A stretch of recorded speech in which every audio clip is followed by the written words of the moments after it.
आज यो लिन गर्ने एउटा ट्रिक चाहिँ सिकाउँछु होइन। मैले मोटोजिपी हेरी सिकेको होइन। तपाईँले यदि यसो लिन लिनु छ भने बाहिरबाट लिने गर्नुहोस् है। यो भित्रबाट लिन लियो भने तपाईँ चाहिँ त्यो लिन तपाईँको मजाले नमिलेर तपाईँ रोड बाहिर जाने चान्स हुन्छ। सो आउटसाइडबाट लिएर भित्र जाने हो क्या। जस्तै यो छ नि, म यहाँ लेफ्ट लिन लिनु छ भने म यहाँबाट लिन लिन्छु कि। यहाँबाट लिन लियो भने म बिस्तारै एक्जिट हुने बेलासम्म यसरी भित्र हुन्छु क्या।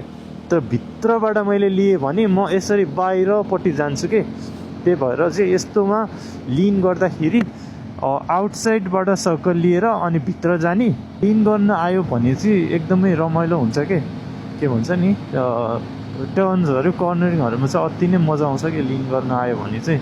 बाहिर आउट कर्नरबाट जाने अनि भित्रतिर लाने अनि आफ्नो आइज हमेसा बाटोमा राम्ररी हुनु पऱ्यो क्या। यसरी एक्जिटतिर हेर्नु पऱ्यो, दायाँ बायाँ ध्यान दिनु भएन, आफ्नो बाटोमा मात्र ध्यान दिनु पऱ्यो। अपोजिट लेनबाट आएको गाडी अथवा काहीँ ब्युटिफुल सिन देख्यो, केही अजिब केही चिज देख्यो भने त्यसलाई हेर्न थाल्ने होइन। त्यहाँ हेऱ्यो भने चाहिँ टार्गेट फिक्सेसन हुन्छ अनि त्यहीँतिर जान थाल्छ क्या। बाइक एक्सिडेन्ट हुने चान्सेसहरू हुन्छ।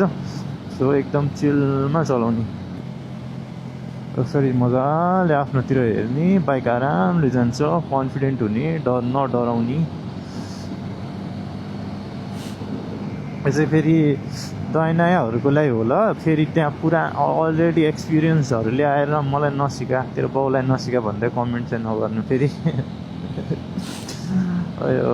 मलाई लाग्छ होइन, यस्तो नराम्रो कमेन्ट्सहरू गर्नु हुँदैन जस्तो लाग्छ कि। Like why be a bad guy when you can be a good guy. तिमीलाई त खासै अफेक्ट हुँदैन, मलाई अलिकति बढी अफेक्ट हुन्छ नि त।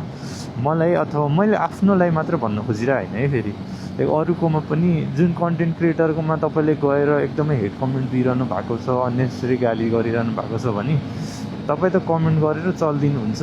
तपाईँलाई चाहिँ लाइक उसलाई चाहिँ कस्तो अफेक्ट पर्छ भन्ने थाहा हुँदैन नि त। अब उसको फ्यामिलीले पनि भिडियो हेरिरहेको हुन्छ, कमेन्ट्सहरू हेरिरहेको हुन्छ होइन। अनि नराम्रो हुन्छ नि त। Just why be a bad guy होइन, when you can be a good guy. Just be a good person.